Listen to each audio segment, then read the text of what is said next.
میں نے ایک کی 2 تہ لگا دی تاکہ آپ کے لیے تھوڑا نرم ہو جائے. کہ نہیں حفظہ، اس سے جیسا پہلے تھا ویسا ہی کر دو، میں رات کو اٹھ کے اللہ سے باتیں کرتا ہوں، اس کی نرمی نے مجھے اٹھنے میں ذرا رکاوٹ پیدا کی. یہ باتیں میں ٹھیک کہہ رہا ہوں؟ کہ جی ہاں ٹھیک. کہتا تم مجھے کہنے آئی ہو کہ میں راستہ بدل لوں. حفظہ، جنہوں نے تمہیں بھیجا ہے، عائشہ جنہوں نے تمہیں بھیجا ہے، انہیں بتاؤ 3 دوست تھے، 3 مسافر تھے، ایک ان کی ڈگر تھی، اس پر ایک چلا اور چلتے چلتے چلتے اپنی منزل پہ پہنچا اللہ کے محبوب. پھر دوسرا چلا اور اسی ڈگر پہ چلا اور چلتے چلتے اپنی منزل پر پہنچا ابو بکر صدیق. اب تیسرا چل رہا ہے، اگر انہیں کی راہ پہ چلے گا تو ان تک پہنچے گا، ادھر ادھر ہو گیا بھول بھٹک جائے گا. انہیں جا کے بتا دو کہ جس راہ پر میرے دونوں ساتھی چلے میں اسی پہ چلتا رہوں یہاں تک کہ میرا اللہ مجھے میرے ساتھیوں سے ملا دے. اللہ نے کیسے ملایا؟ نماز میں خنجر لگا، نماز فجر کی نماز پڑھا تھا. اب ایک دم گرے، وہ چھپا ہوا تھا ابو لولو مجوسی، اس نے 7 وار کیے خنجر کے پیٹ میں. تو اب گرے تو پہلی صف والوں کو تو پتہ تھا، پیچھے نہیں. تو عبد الرحمن بن عوف لپک کے آگے مصلی پہ کھڑے ہو کے نماز شروع کر دی اور چند آدمی اس کو پکڑنے کے لیے بھاگے. پھر اس نے آگے جا کے اپنے آپ کو خنجر مار کے اس نے خودکشی کر لی. اٹھا کر مکان پر لے گئے، دودھ پلایا گیا تو وہ آنتوں سے باہر نکل گیا. کہنے لگے موت کا پیغام آ گیا ہے. تو اپنے بیٹے کو بلایا کہ بیٹا جا کر اماں جان عائشہ سے کہو کہ عمر امیر المومنین نہ کہنا، اب میں امیر المومنین نہیں ہوں، کہنا کہ عمر بن خطاب اپنے دونوں ساتھیوں کے ساتھ قبر کی جگہ چاہتا. اگر مجھے اجازت مل جائے تو مجھے وہاں دفن کرنا، اگر اجازت نہ ملے تو مجھے عام قبرستان میں دفن کر دیں. عبداللہ بن عمر تشریف لے گئے تو اماں عائشہ بیٹھی رو رہی تھی کہ اماں جان میرا باپ عمر بن خطاب اجازت چاہتا ہے قبر کی اپنے دونوں ساتھیوں کے ساتھ. تو حضرت عائشہ رضی اللہ تعالیٰ عنہ رونے لگی، پہلے بھی رو رہی تھی.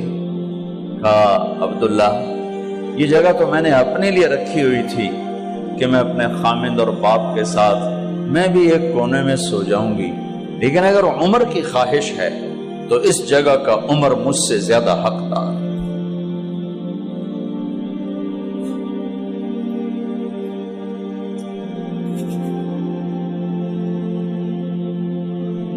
بیٹے نے آ کر کہا ابا جان مبارک ہو، اجازت ہو گئی.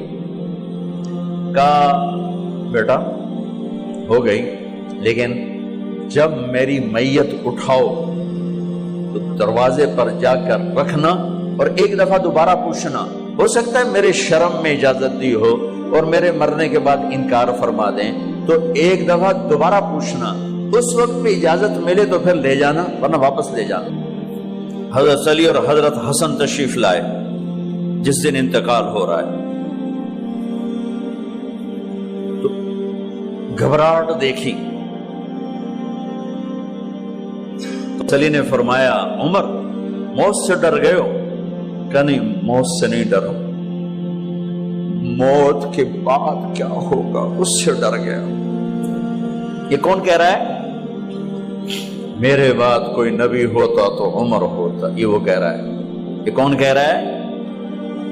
آپ نے کہا آج رات میں جنت میں گیا تھا، میں نے ایک بڑا خوبصورت محل دیکھا، سونے چاندی زمر یاقوت موتیوں کا. میں نے کہا یہ کس کا ہے؟ تو مجھے کہا گیا یہ آپ کے غلام عمر بن خطاب کا ہے. کون کہہ رہے ہیں؟ موت کے بعد جو ہوگا اس سے ڈر رہا ہوں. کہ آپ مسجد میں انٹر ہوئے، مسجد میں ایسے لوگ تھے، ادھر ابو بکر تھے اور ادھر عمر تھے. ہاتھ دیو. آپ نے یوں ہاتھ پکڑ لیے، دونوں کے ایسے ہاتھ پکڑ لیے، ادھر ابو بکر ادھر عمر. کہ مجھے دیکھ رہے ہو؟ کہ جی. کہ قیامت کے دن میں ایسے اٹھوں گا کہ میرے ادھر ابو بکر ہوگا اور ادھر میرے عمر ہوگا. یہ عمر کہہ رہے ہیں موت سے نہیں ڈرا ہوں، موت کے بعد کیا ہوگا اس پہ ڈر رہا ہوں۔ تو حضرت علی نے فرمایا کیوں ڈرتے ہو؟ میں گواہی دیتا ہوں، میں نے کئی دفعہ اللہ کے محبوب سے سنا کہ جنت کے بڑی عمر کے، ایک تو نا جنت کے نوجوانوں کے سردار وہ تو حسن حسین ہیں، میں نے کتنی دفعہ سنا اللہ کے نبی سے کہ جنت میں بڑی عمر کے لوگوں کے سردار ہیں ابو بکر اور عمر۔ تو آپ نے کہا قیامت کے دن گواہی دو گے؟ آپ نے کہا، حضرت علی نے کہا میں بھی گواہی دوں گا، میرا بیٹا حسن بھی گواہی دے گا۔ وہ حضرات تشریف لے گئے تو موت کی آہٹ کو محسوس کیا تو بیٹے کی گود میں سر تھا عبداللہ بن عمر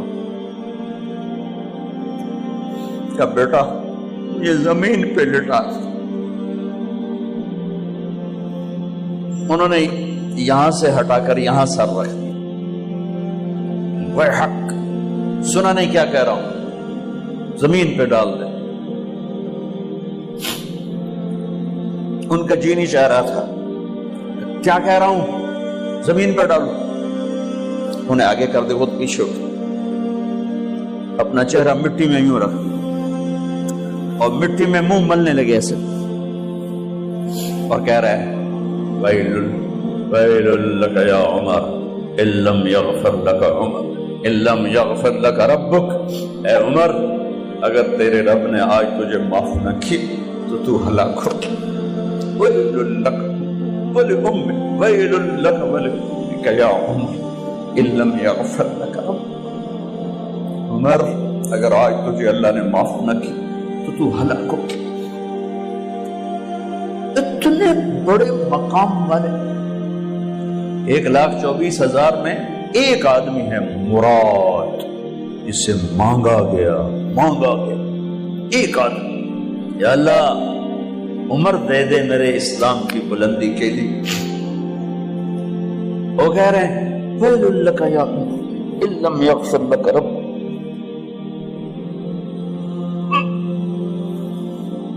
اے عمر تو برباد ہو گیا اگر تیرے رب نے تجھے معاف نہ کی۔ یہ کہتے جان نکل گئی۔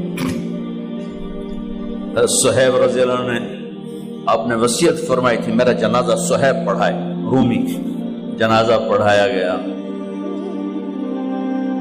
کندھوں پہ اٹھایا گیا، اور آ کر اماں جان عائشہ رضی اللہ عنہ کے دروازے پر عبداللہ بن عمر، باقی تو کوئی پتہ نہیں تھا کسی کو، کہ ٹھہر جاؤ جنازہ یہاں رکھ دو۔ پھر آگے بڑھے، دستک دی، اماں جان میرا باپ عمر بن خطاب دروازے پہ پہنچ چکا ہے، اندر آنے کی اجازت ہے۔ تو اماں جان عائشہ نے فرمایا مرحبا بعمر، ہم عمر کو خوش آمدید کہتے، اور باہر تشریف لے گئیں۔ وہیں حجرہ مبارک میں قبر کھودی گئی۔ عبداللہ بن عباس فرماتے ہیں کہ میرے کندھے پر کسی نے ہاتھ رکھا تو میں نے یوں پیچھے مڑ کے دیکھا تو جناب امام المتقین حضرت علی کھڑے ہوئے رو رہے تھے اور فرما رہے تھے عمر مجھے پتا تھا تیرے سوا یہاں کوئی نہیں آ سکتا، مجھے پتا تھا یہاں تو ہی آئے اور کوئی نہیں آ سکتا، چونکہ میں نے ہزاروں دفعہ سنا خرجت انا و ابو بکر و عمر دخلت انا و ابو بکر و عمر، میں نے ہزاروں دفعہ اپنے نبی کی زبان سے سنا میں اور ابو بکر عمر گئے تھے، میں اور ابو بکر عمر آئے تھے، میں اور ابو بکر عمر اندر گئے تھے، میں اور ابو بکر عمر باہر گئے تھے، میں نے اپنے نبی کے نام کے ساتھ تجھے اور ابو بکر کو اتنا سنا ہے کہ کسی کو نہیں سنا، لہذا مجھے پتا تھا تو اسی جگہ پہ آئے گا، تیری یہی جگہ ہے۔ میرے بھائی بہنوں، یہ وہ لوگ ہیں جنہوں نے رضی اللہ عنہ کا ٹائٹل جیتا اور پھر روتے روتے مر گئے۔ مجھے کیا خبر کیا ہونے والی، آپ کو کیا خبر کیا ہونے والی؟ بے شک میرا رب رحیم ہے، وہ اس کے رحم کے تو فعلی کام بنے گا، کیڑیاں تقریراں تے کیڑے علم، کیڑیاں نمازاں تے کیڑیاں تجدہ، کم تو اس کی رحمت پر بنے گا، پر یہ اعمال اس کی رحمت کو لینے کا راستہ ہیں۔ یہ بھی ٹھیک نہیں ہے کہ اللہ غفور الرحیم ہے، آپ ہی معاف کرے گا، یہ یزید اور حسین کو برابر تو نہ کرے۔